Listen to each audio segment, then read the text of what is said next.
Today is Saturday, July 31st, and I'd like to talk today to offer some help, some encouragement to Catholics who love the Church and who love the Catholic faith, who love the Christian faith, and who are overwhelmed at times or maybe frustrated by objections that people raise to Catholicism, whether these objections come from neighbors, co-workers, relatives, even your own children. I'd like to discuss some of the most common objections to Catholicism and the Catholic life, and offer some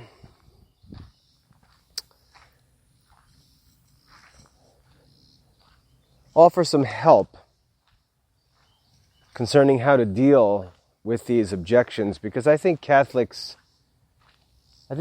get these things wrong, and the reason they get them wrong is because they don't have principles in place in their lives to guide them through these things, and they try to react and do so poorly. And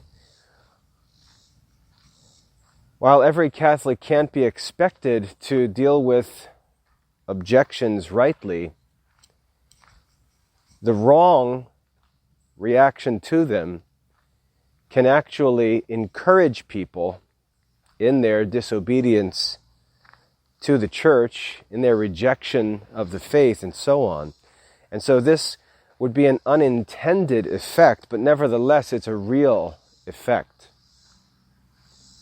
And we should try to study and work to avoid being an indirect cause of the unbelief and disobedience in other people, even though we're not responsible for the choices that they make. I'd like to start with a principle taught by Thomas Aquinas in the Summa, a fundamental principle of reasoning and persuasion, which, again, as a principle, if firmly established in your heart and mind, can guide you to know how to respond to many common objections. The greatest problem that Christians make when they speak with non-Christians or with false believing Christians is that they take grace for granted. They take grace for granted. The reason that they do this is because it's obvious to us that we have to work. For example, if I want to know the Christian faith, I have to study. I have to take time, put in the energy, do the work, say no to 1,000 other things, and I have to study the Christian faith. And the problem is that when I walk away from those studies with my mind now filled with all of these different ideas, let's say I study the Catechism or read the Catholic Bible, and then I go on with life and I get back to work,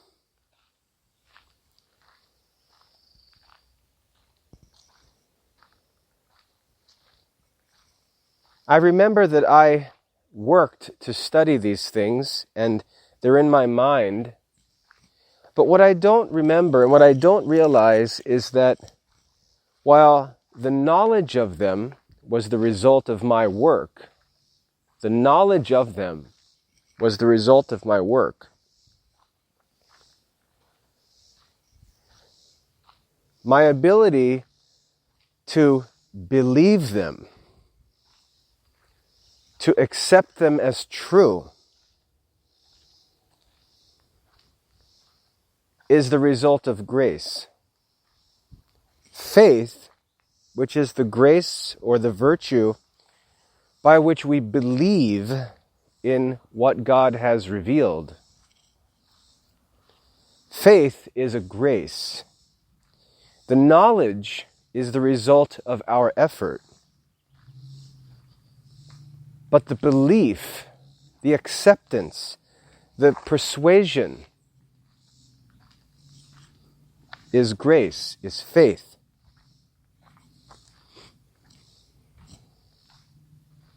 St. Paul in the book of Hebrews says that faith is the evidence of things not seen. In other words, we're persuaded of things for which we have no material evidence.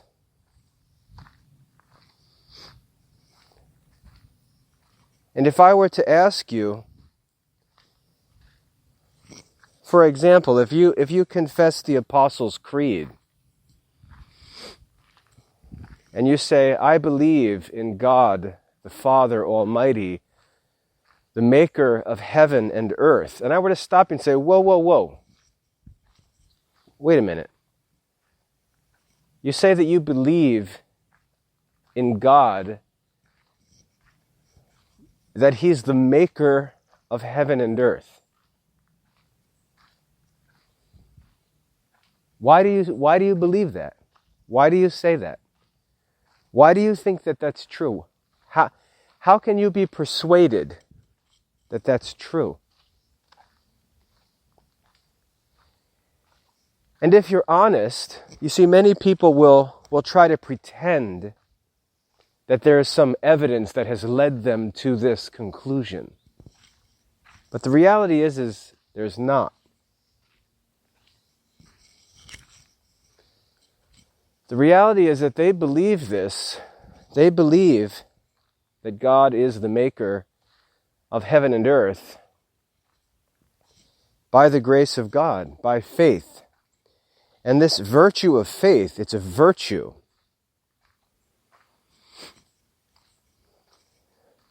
An energy of the soul, as Aristotle teaches in the Ethics. But this is different than the other virtues, because this virtue of faith is actually infused into the soul by God Himself. God is the cause of our belief.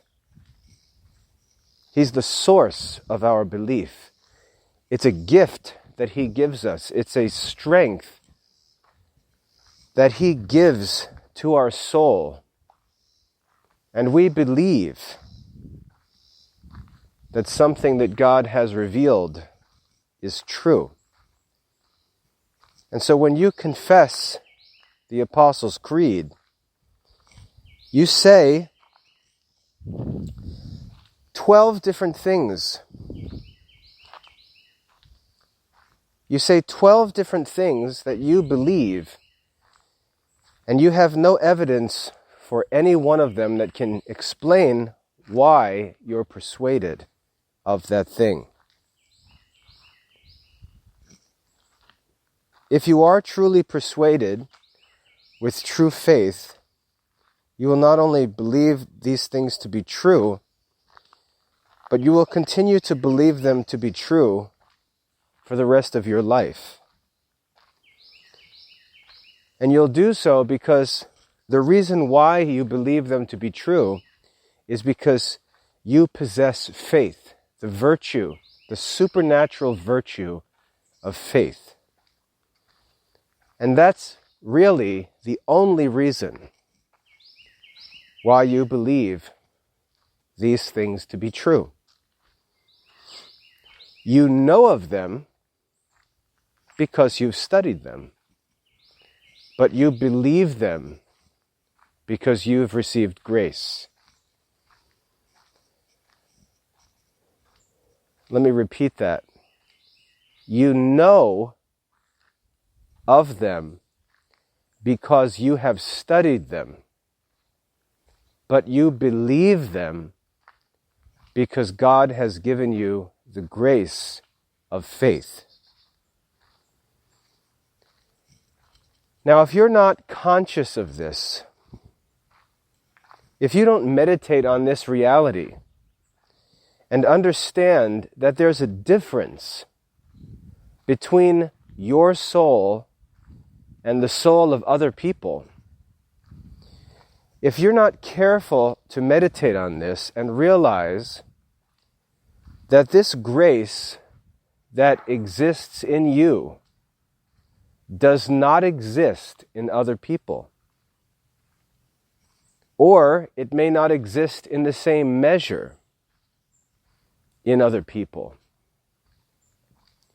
you will begin to think that because you know something and believe it, and someone else knows something, that they must also believe it, or that they should believe it.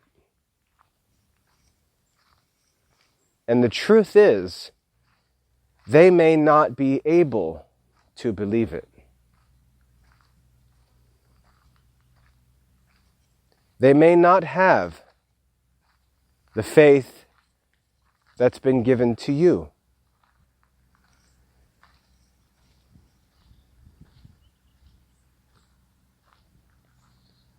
It's like looking up at the sky and seeing the blue sky and imagining that everyone else who looks up sees the same blue sky that you do.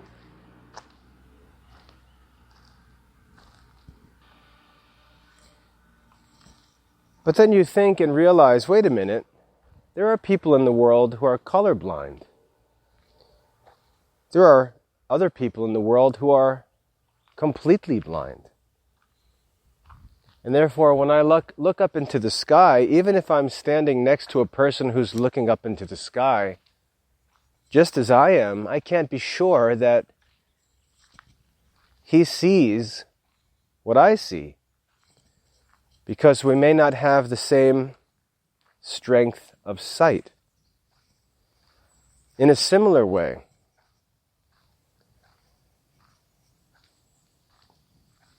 one person may be standing and looking out across a field and see something and assume that other people with him also see that same thing, or that the view looks the same to them, without thinking that those who are taller or shorter may not see the same thing. They may not see the same thing because they have greater or lesser height, which affects their vision. And we can't assume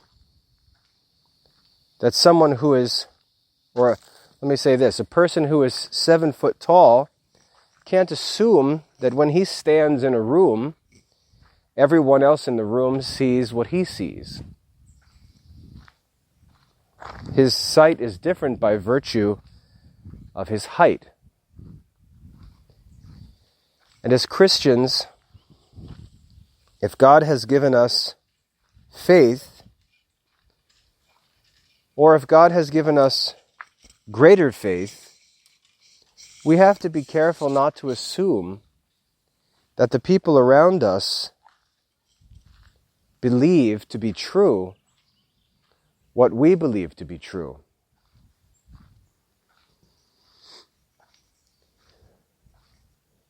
And consequently, and this is the important part of this, consequently, if people don't believe what we believe to be true, we can't assume that they will also accept conclusions that proceed from those things which we believe to be true. So, for example, if I have faith and believe that God is the maker of heaven and earth, if I believe that, then when something happens in my life, or if I'm in trouble,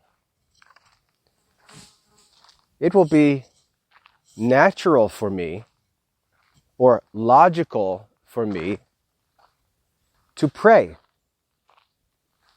Prayer will be a logical response to a problem.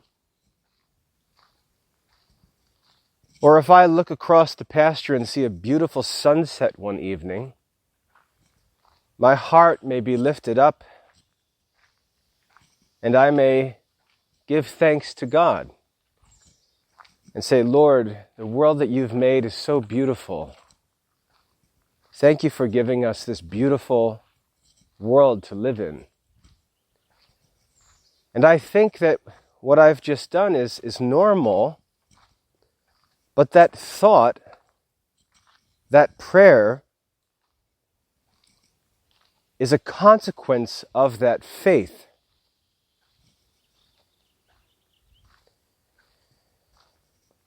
And so when I look around at other people and I see that they're not giving thanks,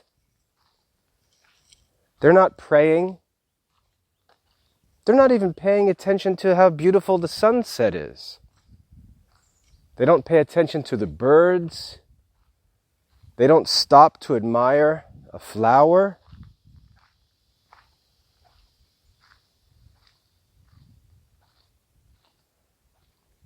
I can judge other people as if they're acting contrary to this faith. I can be angry at other people that they're not acting in agreement or in a reasonable way in light of this faith.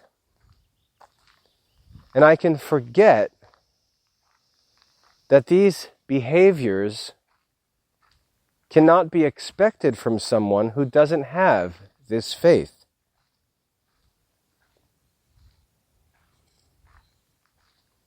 This is true of my children. My children may have the knowledge, even the same knowledge that I have, because I make the effort to teach them. My children may have the knowledge of these things, but my effort to teach my children and give them the knowledge, which, by the way, is the proof of my fulfillment of my duties as a parent, that I've done my duty as a parent, can be tested, at least in one way, by my children's knowledge of the faith. But the ability to actually believe it to be true is a matter of faith. Depends on grace and can't be taken for granted.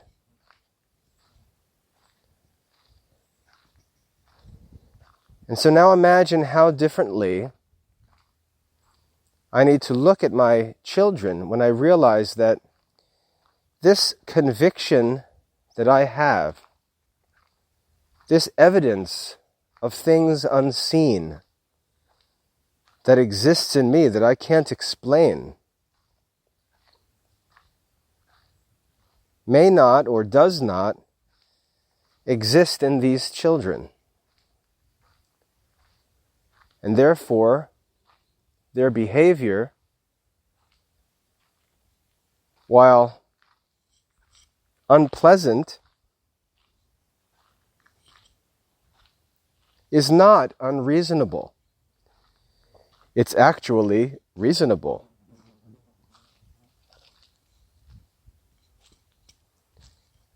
And my expectation that they should think or act in a certain way based on faith is what's actually unreasonable.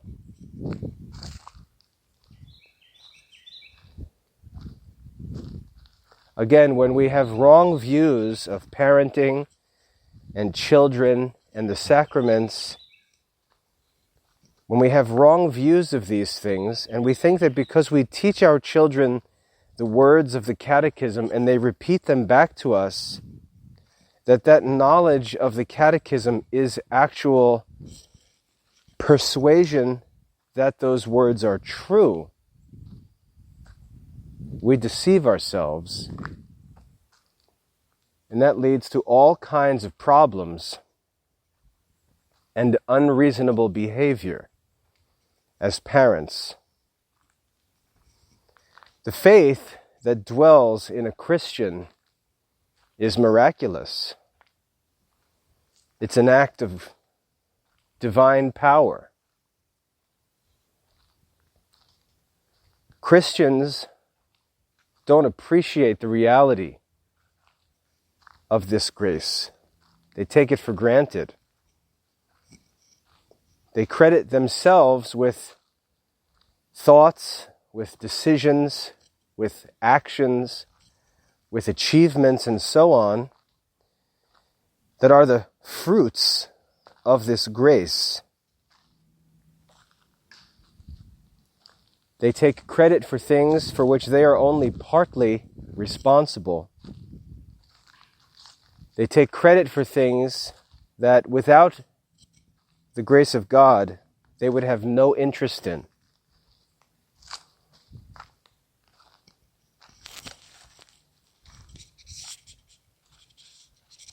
And this is an error in Christians, result of not meditating on the gospel, not thinking clearly about our salvation, not understanding ourselves rightly, and it leads to all kinds of problems and errors. Many Christians truly believe in God, but because they don't meditate on this faith, on this reality of grace that they've received, that causes them to be different, because they don't meditate on it, they don't think about it, they don't study it, they don't understand it. They say and do many things that are stupid and false.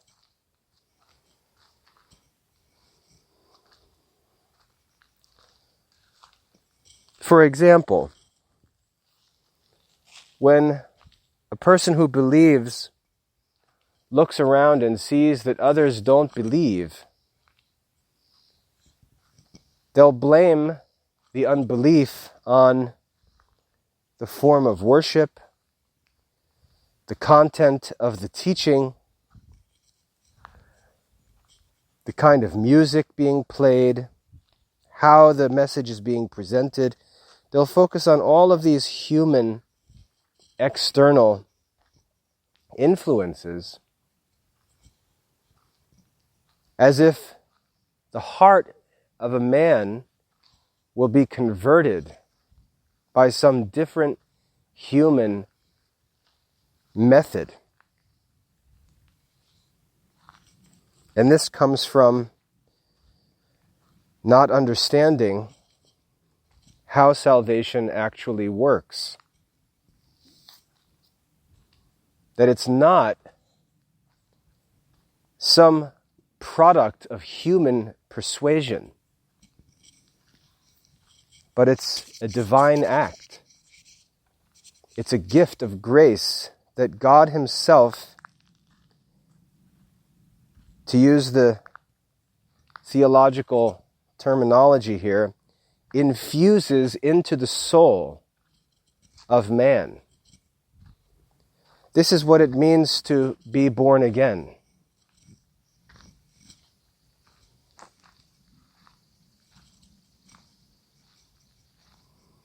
That's why Jesus, when He was teaching in the Gospels, He said, and listen to this in light of what I've explained here. He says, no man can come to me. No man can come to me unless my Father draws him. No man can come to me unless my Father draws him.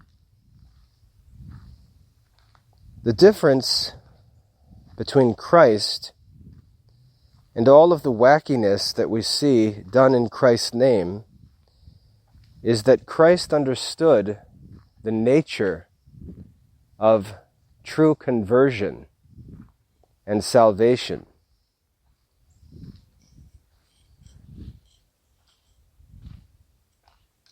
He came into the world, and one of his missions was to preach the kingdom of God. And he did so. He preached the truth. He taught and explained things in human terms.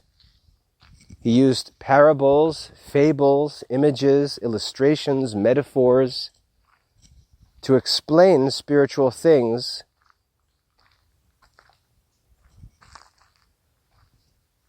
But he knew that his teaching was not the means, or was not the only necessary action that would lead a person to actually believe in his teaching. Jesus approached men, looked them in the eye, and said to them, "Come, follow me." And if a man said, "No thanks," Jesus moved on. He didn't cry. He didn't throw a tantrum. He didn't beg anyone. He didn't yell at anyone. He simply explained the truth, called men to follow him, and then left the results to God.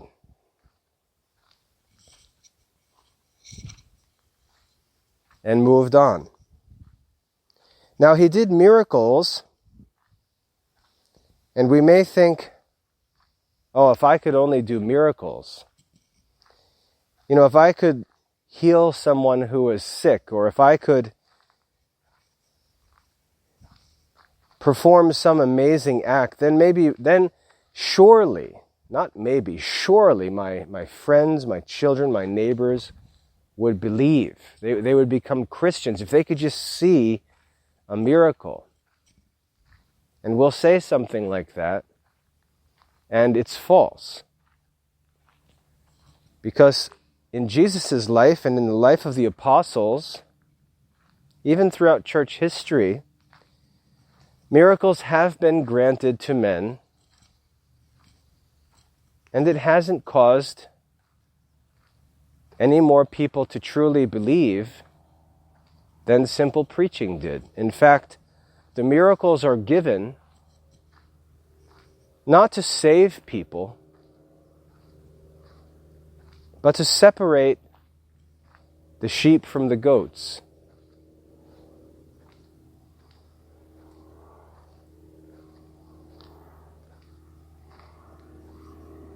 When the crowds were following Jesus, Jesus said, "You don't follow me because you saw the miracle. You follow me because you ate and were filled."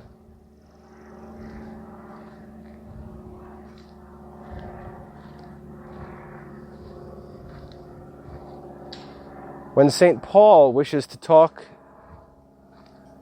about this reality of salvation, to explain it to the people who had become Christians, Paul himself was very conscious of this grace, because his conversion was an amazing, shocking display of the grace of salvation. St. Paul was actually on his way to persecute Christians. There was nothing good in him. He was seeking to persecute true believers. And as he was on his way, in the book of Acts this is recorded, as he was on his way, Jesus appeared to him in a vision. Appeared to him and said to him, "Why are you persecuting me?" And Paul, through that vision, was shown his error and was shown that Jesus was in fact alive and that the Christians were his true people. St. Paul saw Christ. He heard Christ's voice. And Christ blinded him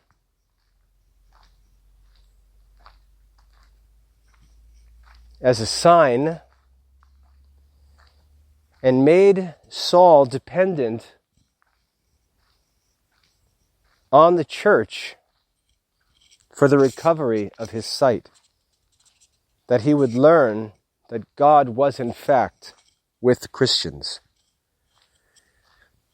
And through this act, God also gave Paul the grace of true faith in an extraordinary measure. And Paul's experience made the process of this salvation explicit.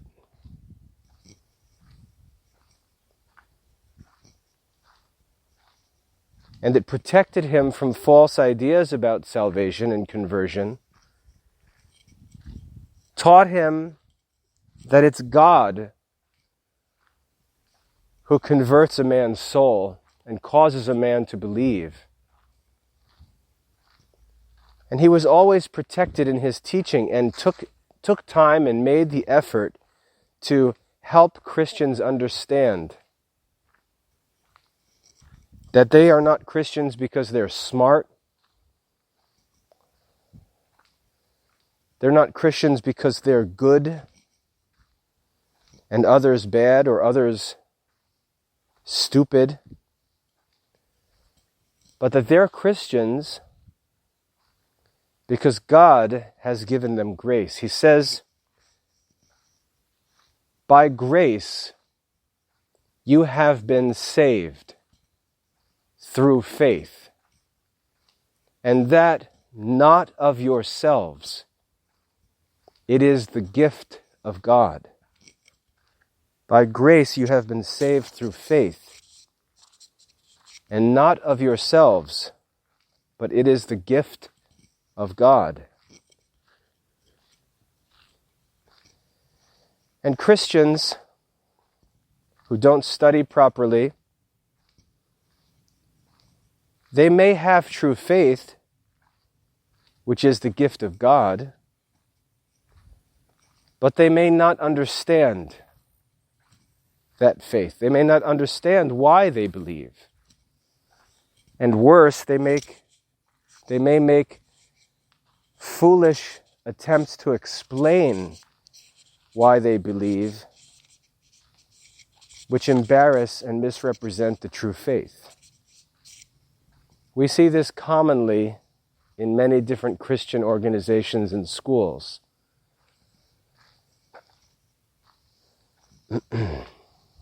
It's almost as if Christians are embarrassed to admit that they believe because they've received grace. They're ashamed of the gospel. They're unwilling to give God credit. They're unwilling to admit that it's that simple, that they believe because God made them believe. But that's the truth. And then, as I said, if they're not careful to understand the truth of salvation, they then act and speak unreasonably to other people. They expect things from others that are unreasonable. They speak to others in ways that are unreasonable.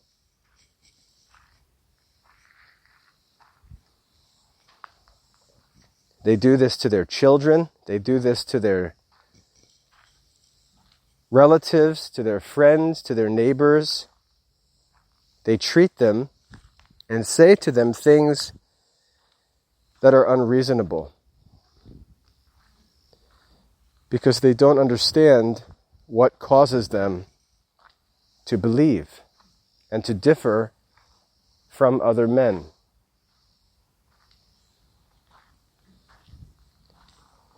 Now, I wanted to go through this and make this clear because it's important for what remains to be discussed.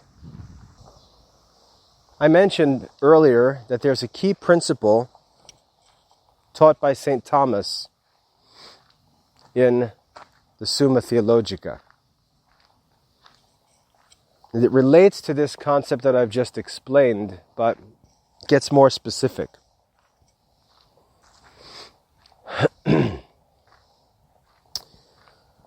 St. Thomas asks the question right at the beginning of the Summa. This isn't deep, mysterious theological knowledge. This is beginning stuff right in the first question of the Summa Theologica.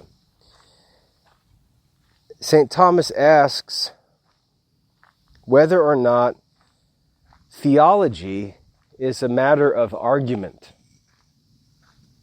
Whether or not we can persuade people of the content or teaching of divine revelation by arguments, by reason.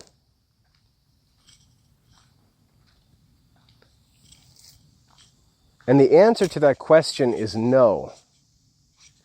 We can't. We can't persuade people of the truth of divine revelation.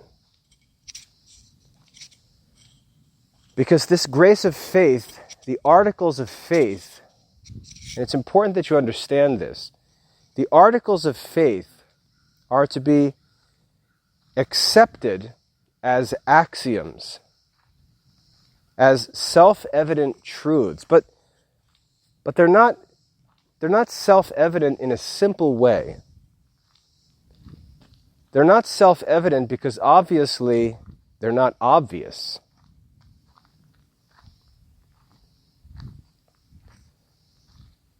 So if I were to say that God is a Trinity, or that God created the world,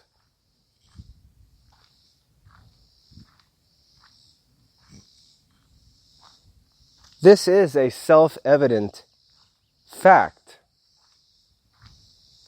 But it's not necessarily self-evident to an individual man. And St. Thomas explains this. And therefore, a man may not accept an article of faith, may not grant it to be true. And he doesn't do so just because he's a jerk and wants to be difficult. He does it because he legitimately doesn't see it to be true. And he has no evidence that it's true. And when he objects to it, he may be doing so sincerely, saying, I don't have evidence that that's true. I often get criticized because in Christian circles, and even in academic circles, I refuse to admit things to be true that have not been proven to me. And many of these things are commonly accepted ideas in our society, and people think that I'm just being difficult. But the reality is, many people have granted these things to be true without ever seeking any evidence. And they actually cannot be demonstrated to be true. I'll give you a good example. In discussions about science, people will talk about atoms. And if I were to ask someone,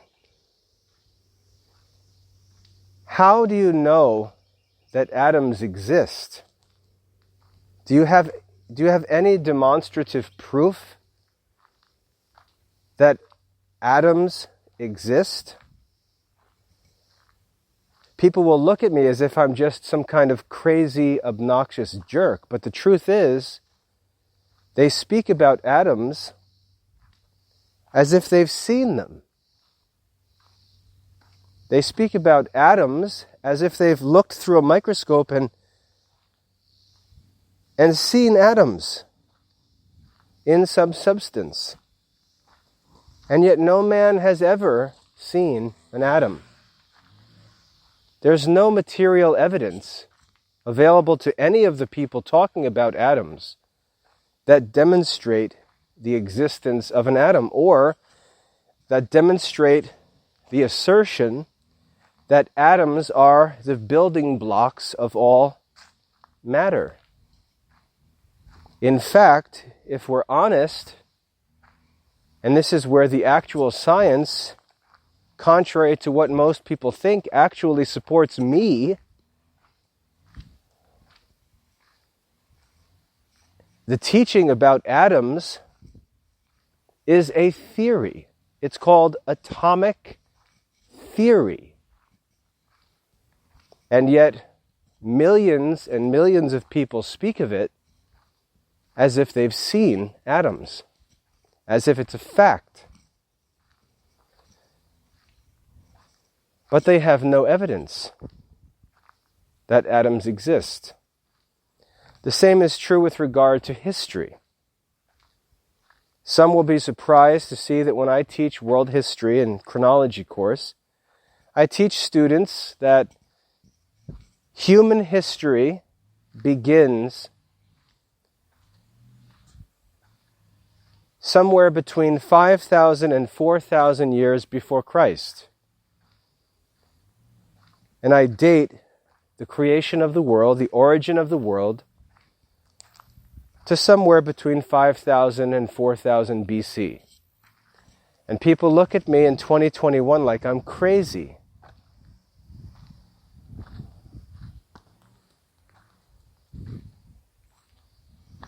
But there is no evidence of human existence before that date. There's no evidence. There's no evidence of human history before 5,000 BC.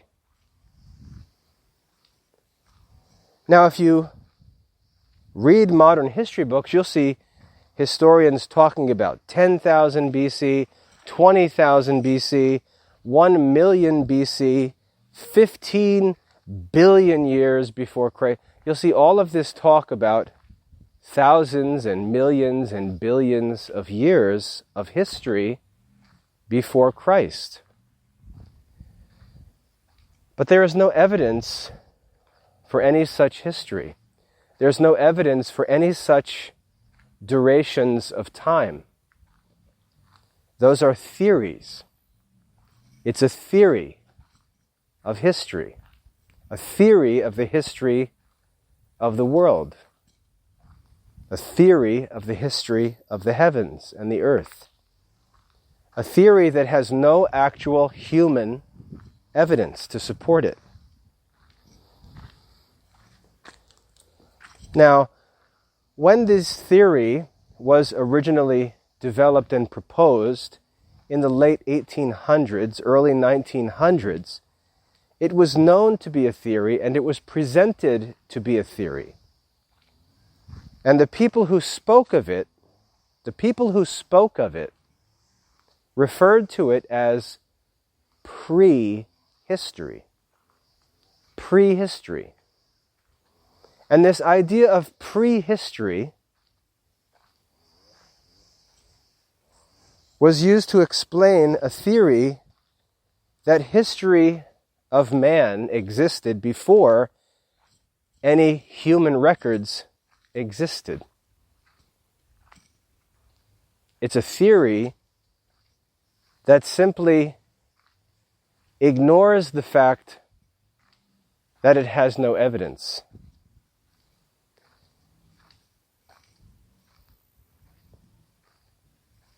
The reason I share all of this is because I ask for proof, because what we concede to, what we agree and accept to be true, is very important. If you agree to something that's not actually proven first, 1,000 different arguments can be made from that point that you will grant, and you will then accept all of those conclusions as if they're true, but all of them depend on you granting that that original statement was true. And if you had no proof, you had no justification for doing so, and you've created, or you have allowed, all of these false conclusions, these invalid conclusions, to be drawn from a premise whose authority depends upon your admission. And if you're not careful about these things, but you just accept and agree to things that are presented to you, and you don't ask for proof but grant things without proof, you then are led by your own error in thinking into all kinds of conclusions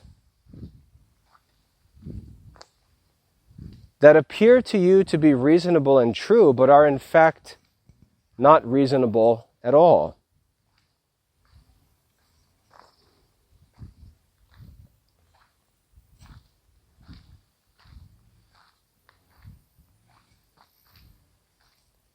And this is common in modern Christian thinking.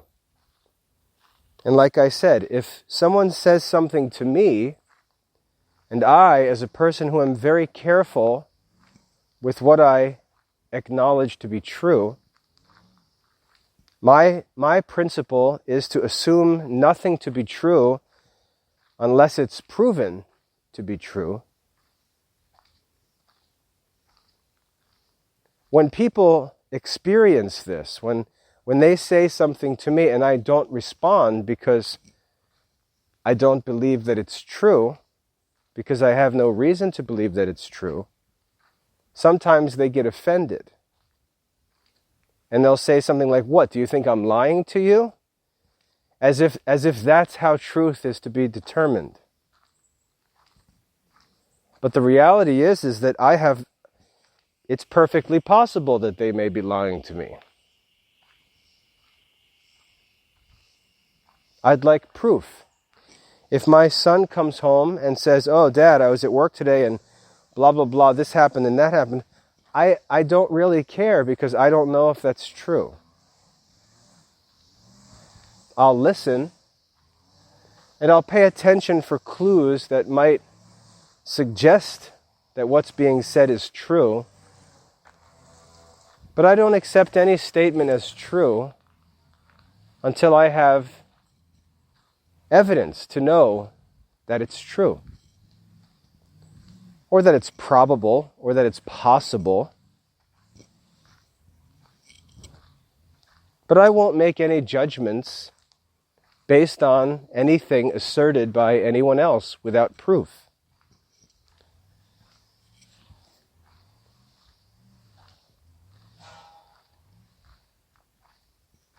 Because ideas have consequences. And if you grant one thing, the way that reason works, if you grant one thing, you may be granting 1,000 different things. And what you grant without proof may be the means by which some serious false teaching is admitted. And this is one thing that the devil and false teachers do. They'll lead us to accept something or pressure us to accept something without any proof, and then use that thing once granted, use that to argue with us and persuade us of other false doctrines. That's very common. The reason I say all of this is because these starting points, these assertions from which conclusions are drawn,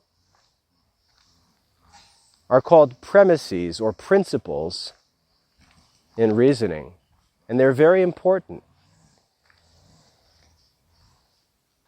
And if someone does not grant us a principle,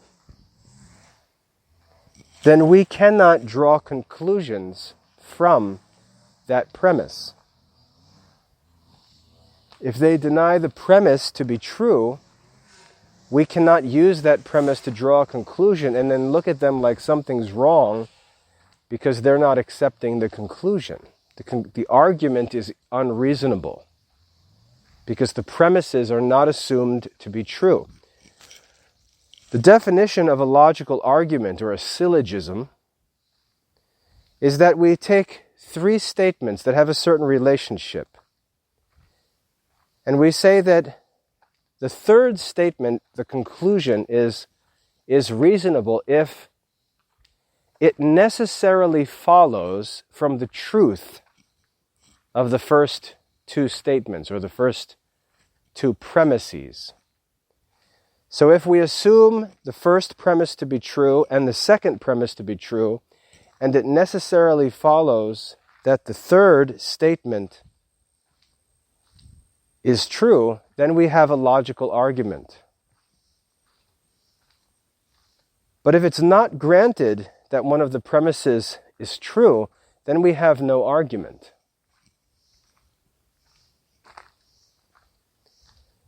And what St. Thomas teaches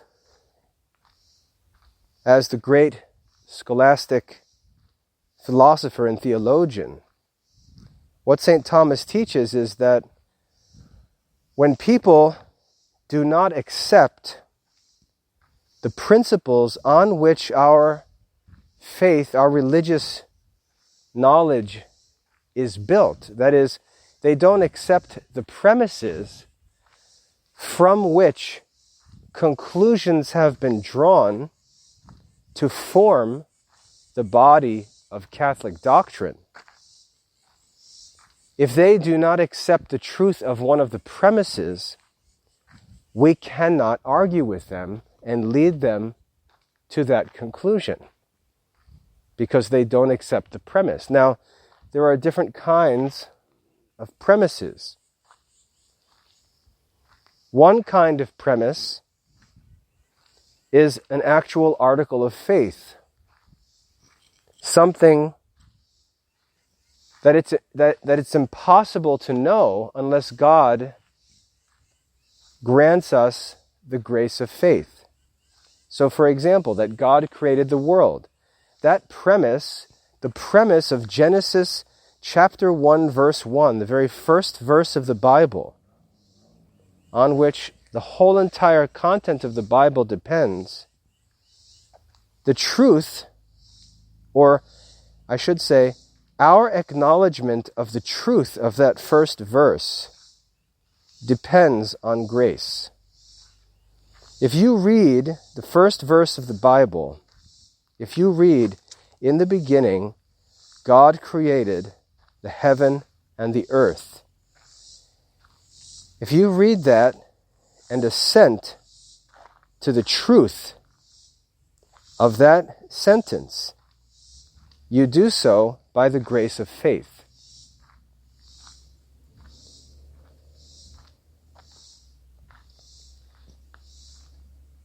If you accept the truth of that first sentence, you can then go on to read the rest of the chapter.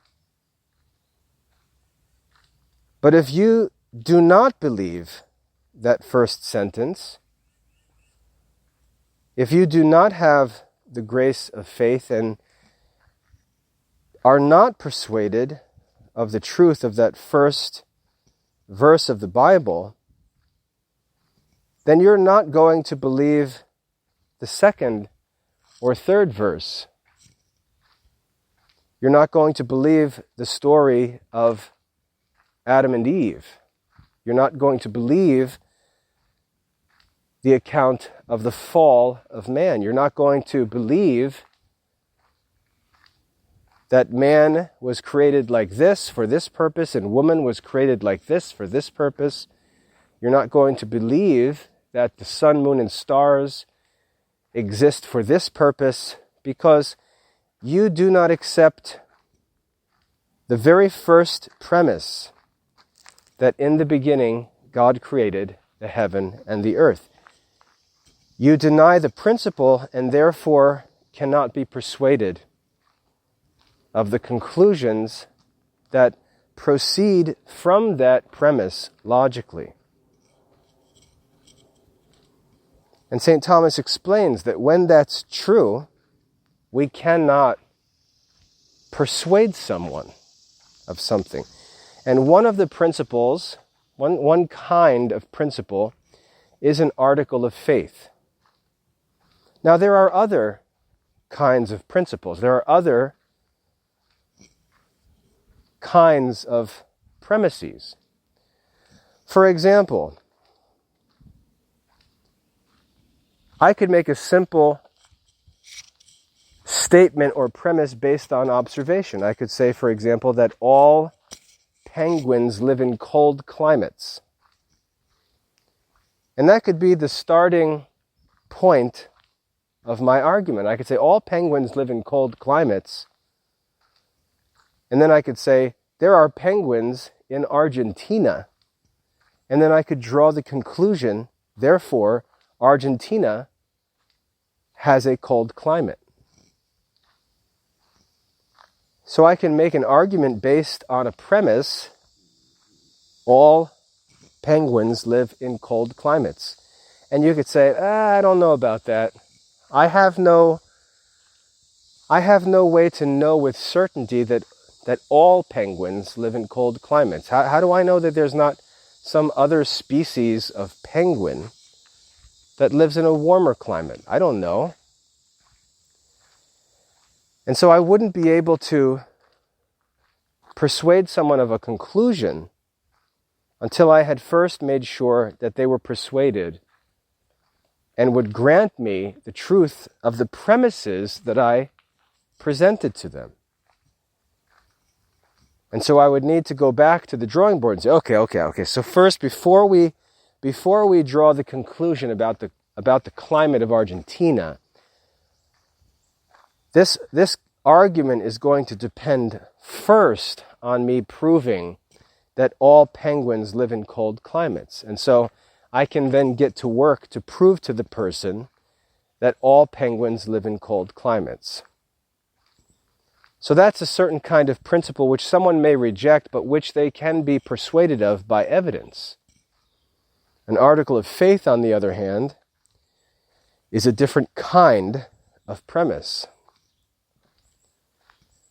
There's no material evidence for an article of faith, and therefore, if a person doesn't have the grace of faith, an article of faith can't be used as a premise.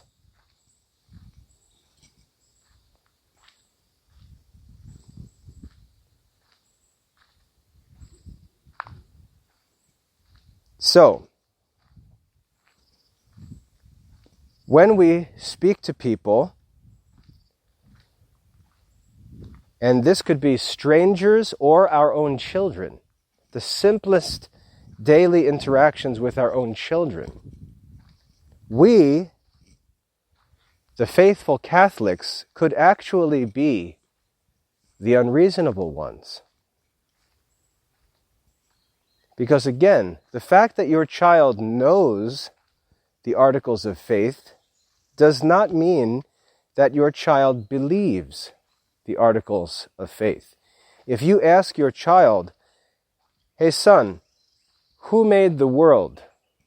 and he answers, "God made the world," and gives you a memorized response that he was taught to say in response to that question from the Baltimore Catechism, his ability to learn that answer, his ability to repeat that answer, is not to be confused with his ability to actually believe that answer.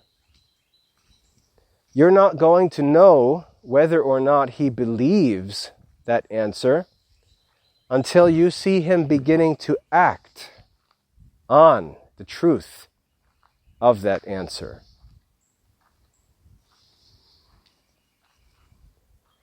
So, for example, if there's news that a terrible storm is coming, that a hurricane, for example, is coming, and there's news, the news reporters and the Weather Channel is warning that this hurricane is going to bring devastating floods and destructive winds.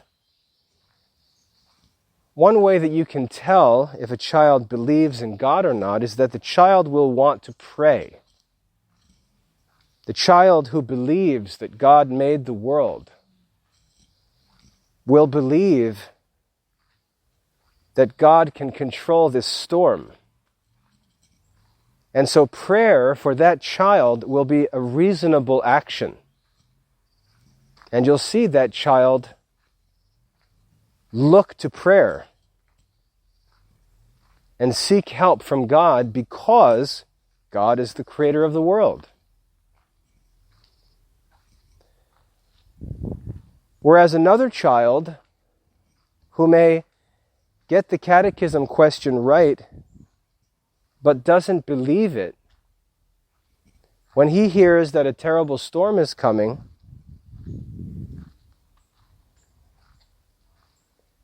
he may be terrified or may suggest that all kinds of practical measures be taken to protect the house against the storm, and may never think to pray. Because while he may say God made the world, he doesn't actually believe that God made the world. And his behavior is a sign of his actual belief.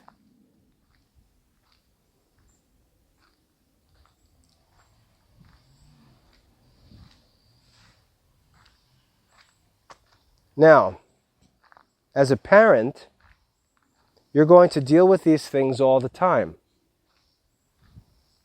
And your reaction to them is not only going to test your reasonableness, it's also going to test whether you believe in the things you say. Let me repeat that. As you live as a Christian, as you profess to be a Christian,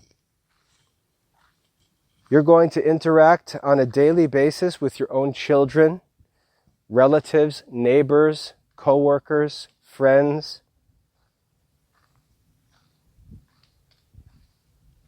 All of these interactions need to be guided by this truth that we've talked about. Your responses to people's words and actions need to be in harmony with this truth. You're going to see people react, and their reactions are going to reveal the secrets of their hearts. But here's where it gets more complicated. Your reaction to their reaction is going to reveal the truth of your heart. And I'll say that again. Your reaction to their reaction is going to reveal the truth of your heart. For example, and I can give examples of this from a million different personal experiences with my own family. Word goes out, hey everybody, dinner time, dinner's ready. Everyone starts making their way to the table. I take my seat at the table. My wife's finishing up preparations, serving everyone. Another kid's pouring drinks at the table. The kids start to take their seats. One sits down, grabs his fork, and just digs in.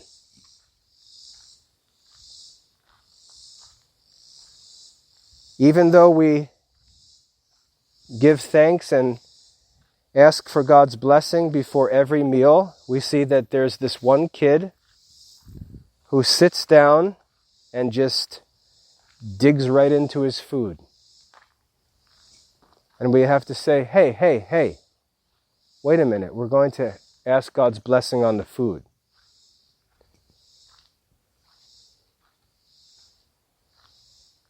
Now, a person who believed that God made the world, a person who believes that we live and breathe by God's permission, that there's nothing making our heart beat right now except God's will. If we just think that this food that's on our plate is impossible for us to obtain by ourselves, by our own works, but is dependent on a million different things, on good weather, on human work done by other people, on the grocery store having electrical power and not having that power interrupted, by all of this transportation of produce from farms around the country, even around the world, to our local grocery store, and that this comes through all of these different collaborative efforts and the work of mom to prepare it and set it on the plate ready for us to eat, would cause any person who believes that God made the world and who believes the articles of faith to pause and say, my goodness, just to have this plate of food is a gift. And my health is not this food is not capable of making my body healthy. How do I know that cancer is not growing through my body right at this moment? This food doesn't have power of itself to make my body live. And therefore I need to pause, not arrogantly just charge into this food as if it's all that I need, or selfishly dig into this meal as if I'm owed this meal, and this is some kind of repayment for something that I've done. But I need to give thanks for this food, not just to God, but also to all of the people who've made it possible for me to have it. And I also need to ask God's blessing and show God that I don't believe that man lives by bread alone, but by every word that comes from God. And so a devout heart will expect to give thanks, will expect to ask a blessing, will expect to wait for others. But an impious heart will dig right in. And we can see that the secrets of people's hearts and their actual beliefs are revealed by their actions. But now here's where it gets even more complex, as I said. The parent will now see the action of the child, and the parent will react. And my question and my challenge for you is, does the parent react according to true faith? Or does the parent's reaction reveal some unbelief? some false beliefs. So, for example, and I'll confess that I've been guilty of this. I've learned through the years to understand these things more correctly. But when I was a young parent, I made many errors in these things. You can imagine a family sitting down, and the scene I described before, and one of the kids comes down, and it's not even necessarily the oldest kid, or it could be the sixth kid in the family. And this one, for some reason, just thinks to sit down and just dive right into his meal. And if you assume, this is what's difficult.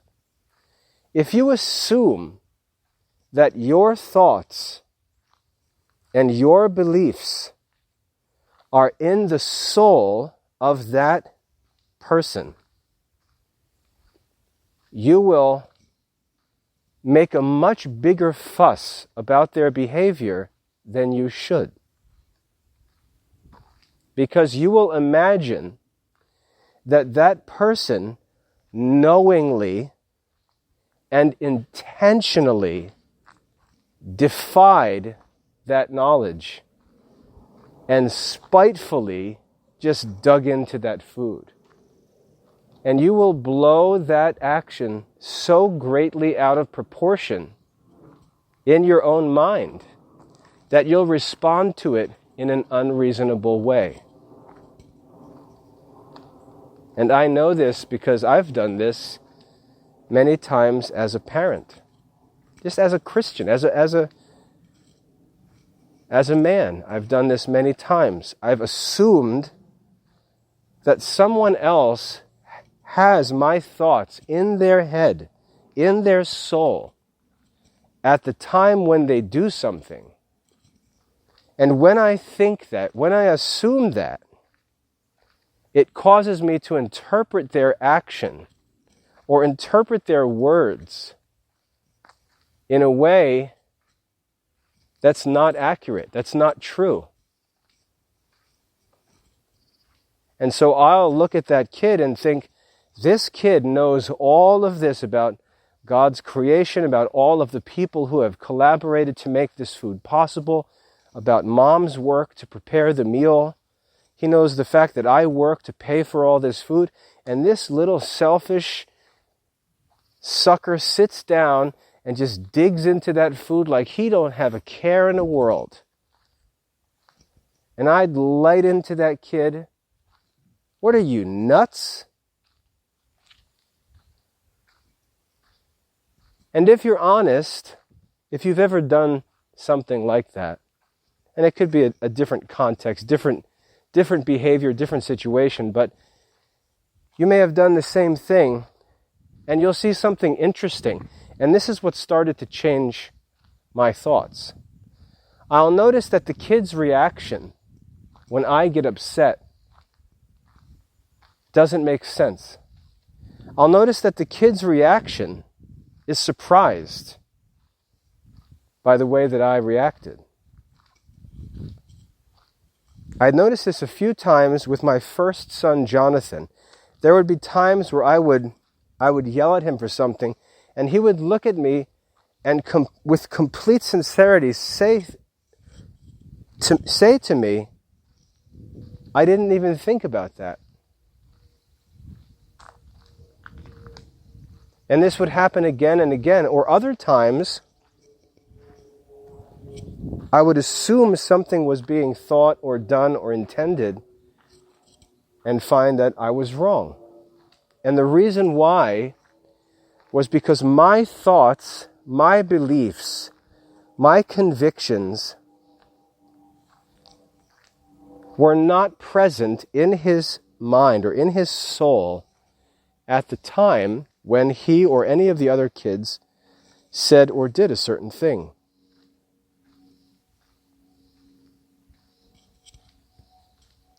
And this is why the virtue of patience is so important. Because when you see something done by someone, you'll be tempted unreasonably to assume that your thoughts are in that person's head, that your beliefs are in that person's soul, and that what the person is doing is an intentional and knowing rejection of that knowledge, of those beliefs. And you'll find it to be offensive, and it'll make you angry. But you're actually wrong. Because you'll find, if you poke around, if you're patient and hold back your angry initial reaction, but if you hold that back by patience and investigate a little, you'll find that the kid didn't mean it. He wasn't thinking about those things.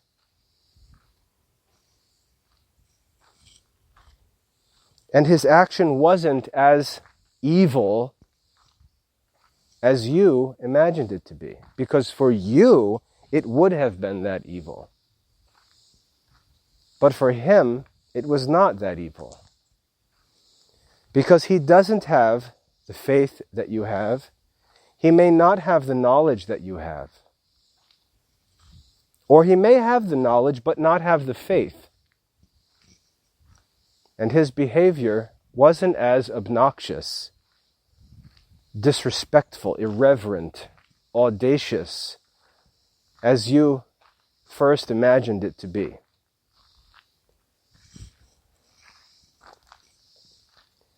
Your reaction to that situation should be directed by reason.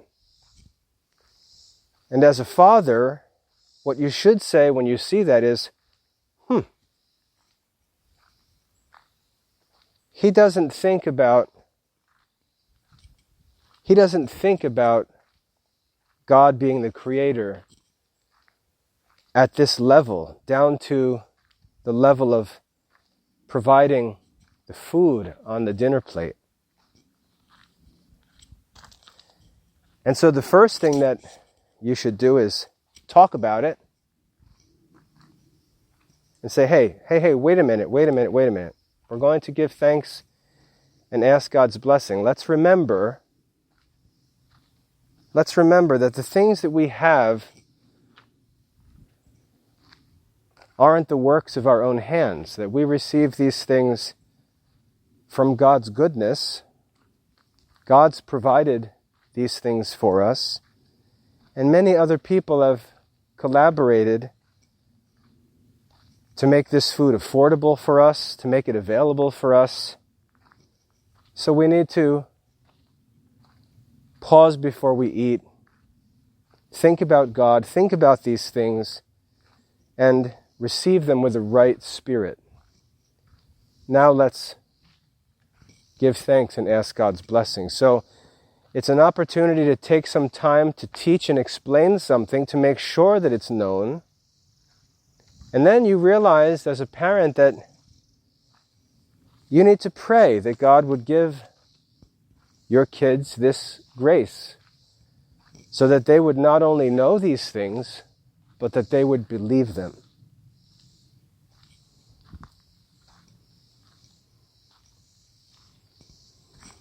And then the next day, if you see that kid come to the table and go to dig in, but then stop himself and put his fork down and wait, you can be encouraged rather than discouraged, rather than angry. You can see him do that, realize he's growing, and say, hey, that was good. Thank you for waiting.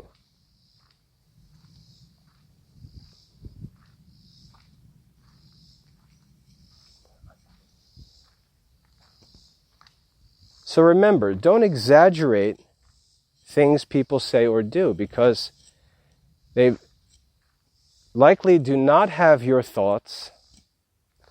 They likely do not have your faith.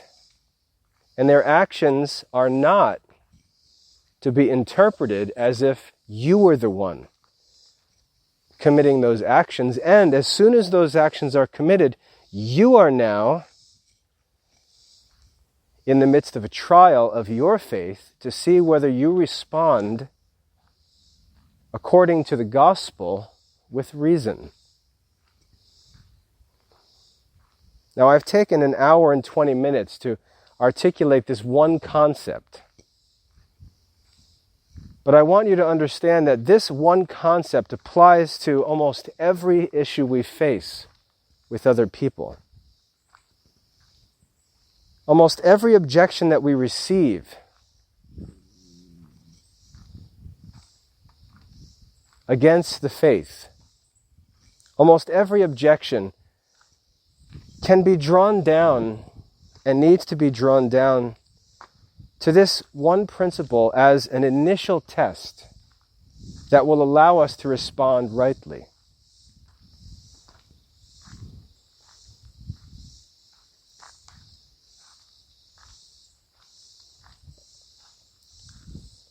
So a child who doesn't like to pray is not necessarily acting unreasonably. His unwillingness to pray may not be the same kind of evil that your unwillingness to pray would be. This man's foul language might not really be as offensive as your foul language would be. That this woman uses God's name in vain is not necessarily so grievous as it would be if you used God's name in vain. And so when you react to these things, you need to do so reasonably. You need to not assume that people know something or believe something when their actions deny it. Rather, when you see their actions denying knowledge, you should teach them. And when you see their actions denying grace, you should pray for them. Because your goal should not be to judge them, but to lead them to salvation. And it's by grace that we're saved through faith, not of works. It is the gift of God.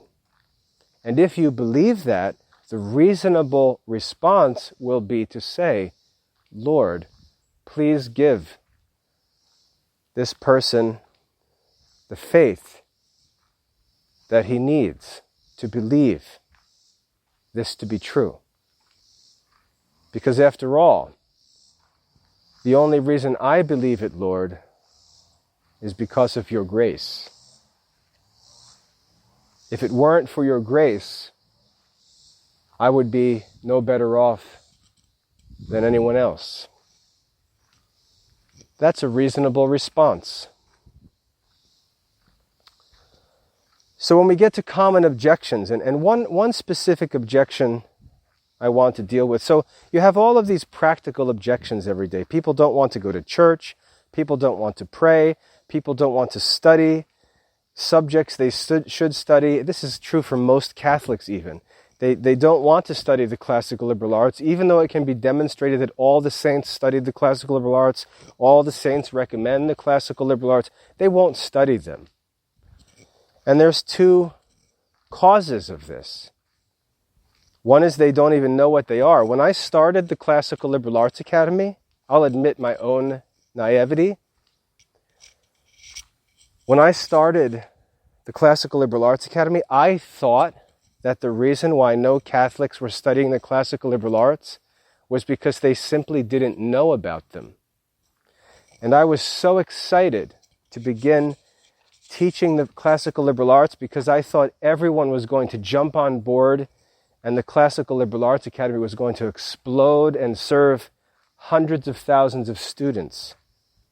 I had to learn the hard way that there are many things that Catholics don't actually believe.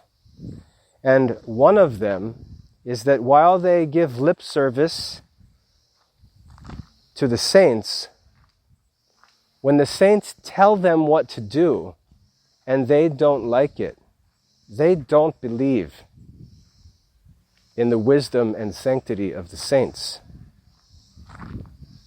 They don't care what the saints actually did. They are not interested in imitating the saints. And I'll admit that I didn't expect that to be true. And to this day, I continue to watch Catholics act in contradiction to demonstrated truths about education in Catholic history. And it's surprising, because I thought they believed but simply didn't know. Where now I know that they know but don't believe.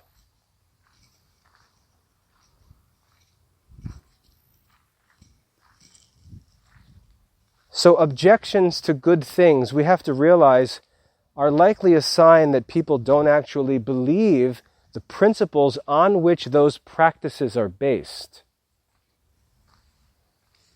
They may not know them, therefore we need to teach them, but they also may not believe even if they are taught and know.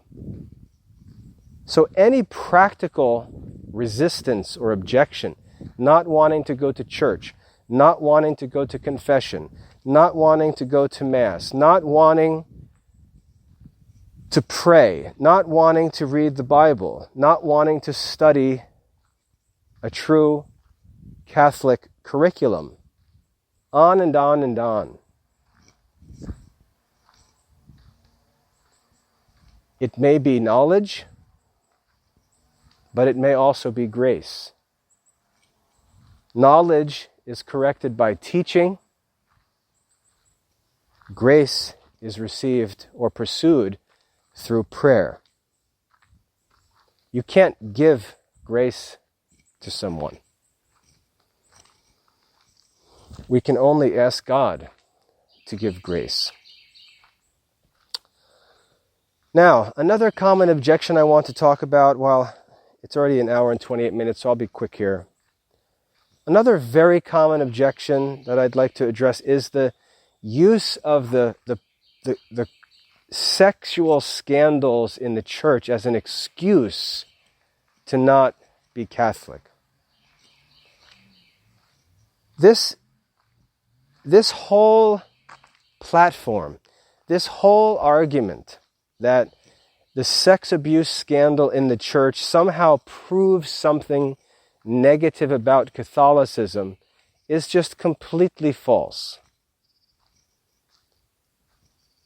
And again, we have to react to these responses rightly. If someone doesn't go to church anymore, who formerly went to the Catholic Church and doesn't go to church, and if you ask them, why don't you go to church? And they say, I just can't believe in the church anymore because of all the priest abuse scandal stuff. I just lost faith in the church.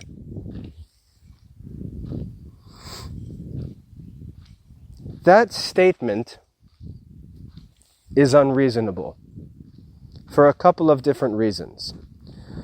First of all, and these are the kinds of things that you should do in this situation. If someone says that, if someone makes an objection to Catholicism by appealing to the sex abuse scandals or pedophilia or whatever else, all of these accusations made against the clergy in the Catholic Church, the first thing you should ask them is, what evidence, what specific evidence leads you to accept those accusations against the church? And the first thing that you want to do is challenge them to see whether or not they have any evidence to support this accusation. Because if they don't have any evidence, even if they respond with some kind of jibber-jabber, their heart will be challenged. It doesn't matter what they say. You will have challenged their heart. You will have challenged that argument within them. And if they do present some evidence, well, there were all these cases. Look at the archdiocese up in Boston, for example. Look at all that happened there. And they may even have evidence. They may even name names, name specific cases, and so on. That's fine. That's good. Good. So we have a list of names. We have specific cases. Good. All of the names will always be the same, but still good. The next question to ask is, how do you make a general conclusion about the Catholic Church from these sins of individual people? Because this is unreasonable. To make a general conclusion based on individual pieces of evidence is not reasonable. For example, just to show how ridiculous this is, if I said it rained on Monday and it rained on Thursday, therefore it rains every day. If I said that, everyone would know that that's ridiculous. That's unreasonable. You can't say it rains every day because you know that it rained on whatever I said, Monday and Thursday, or Tuesday and Thursday. How do you conclude then that it rains every day? Because you have 2 instances of rainy days. You can't make that conclusion. That's not reasonable. And yet, after these people have given these specific isolated cases, maybe they even know statistics, they will then jump to a universal conclusion. And you can show them that that leap you take right there is unreasonable. And again, once you show them their fault, their mouth may just continue to ramble and babble on and on, or they'll just jump to another topic, or they'll just jump to another. You'll see unreasonable conclusion after unreasonable conclusion after unreasonable conclusion, and you can be certain that while they may just continue rambling, first of all, you've done your job. You've done your job. And second of all, you will have injected some doubt into their mind. Now they can choose based on their own virtue. For example, the virtue of justice would be to give credit to whom credit is due, and to not falsely accuse anyone. If the virtue of justice is within them, is a concern of theirs, showing them that their accusation is an unreasonable conclusion drawn from isolated events will inject doubt into their minds. And if they're virtuous people, they will step back and say, he's right. What I just said there is not fair. It's not fair to say that all priests are pedophiles, because these priests that I can name, who are very limited in number, were guilty of some crime, and so on. Plus, just for the sake of reference, it's important to know that of all of this talk of priest abuse and pedophilia in the church, all of this talk, such a dominant theme, over 50 years, from 1950 to 2000, over 50 years, all of this talk of sexual misbehavior in the church, 4% of Catholic priests, 4% ever faced an accusation. Of all of this talk, 4% of Catholic priests were at some point accused of some kind of sexual misbehavior. 4%. 96% of the Catholic priesthood never even faced an accusation. 96% of the Catholic priesthood never was accused of any misbehavior. 4% of the priesthood has ever faced an accusation. Some of those were found to be false accusations. I don't want to say many, because that would give this appearance that most, and that's not necessarily true. I'm not saying that. I don't have evidence to say that. But at least some were found to be false accusations, and some accusations were made against dead priests who had no opportunity to defend themselves. So even if the accusations are granted, just for the sake of argument, you would be arguing that because it rained on 4 days that you knew of, that it rained on all 100 days. That's how ridiculous the sex abuse argument is when people pretend that it's keeping them from Catholicism. Absolutely unreasonable. So that's another example related to the first principle, in that I talked about how conclusions are drawn from premises.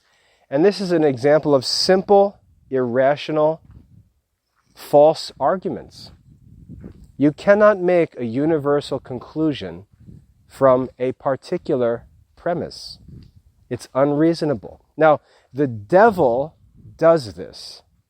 The devil is a sophist, and he will, knowing the hearts of people, he will present them with arguments that are not true arguments, that are not reasonable, but that are tasty to those individuals, that they are ready to receive even against reason. As I said, a person who is watchful, a person who is virtuous, will be sensitive to this and will say, wait a minute. This is not reasonable. This is not just. But a person who is not virtuous, who is not watchful, will get trapped by what's called an apparent syllogism, which is a fallacy. A fallacy is like a trap set by the devil for a person whose heart is not right, who is looking for an excuse and is willing to embrace an excuse even if it's not reasonable. And this principle here, making universal conclusions based on particular premises, is another important premise when dealing with objections to the Catholic faith. The priestly scandal is one such example, and there are many others.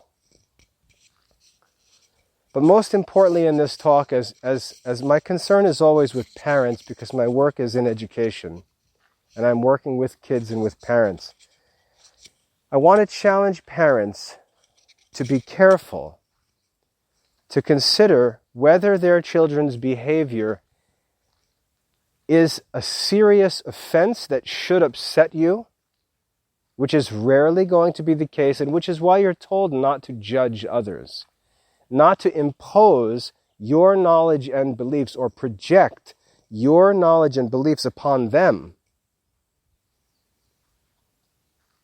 but to simply correct, like the works of mercy say, admonish the sinner. That means to teach and correct the sinner, tell him what he should do.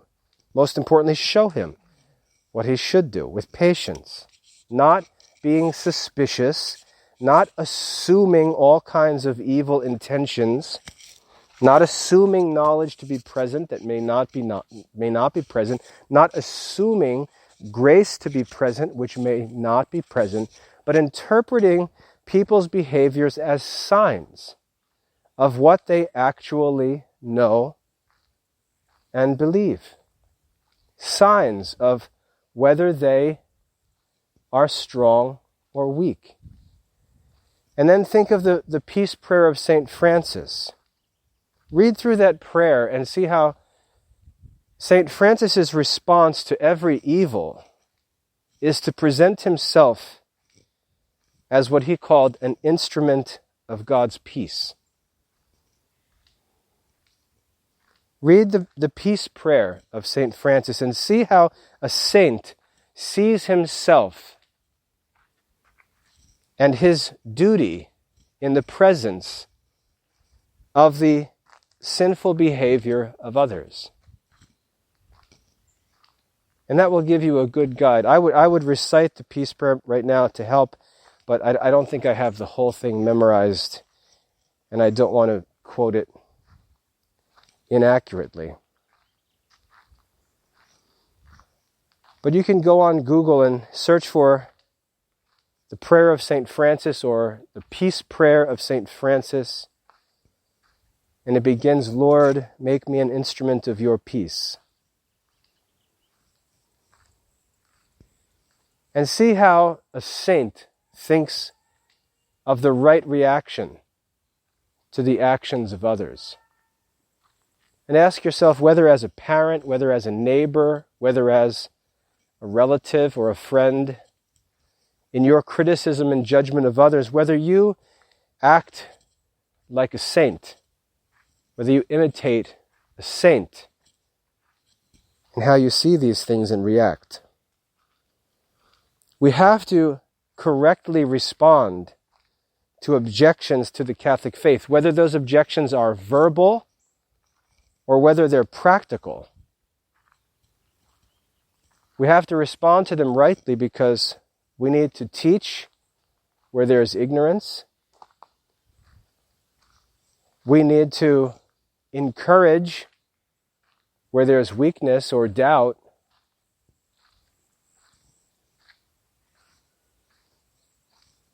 We need to pray where there appears to be a lack of grace.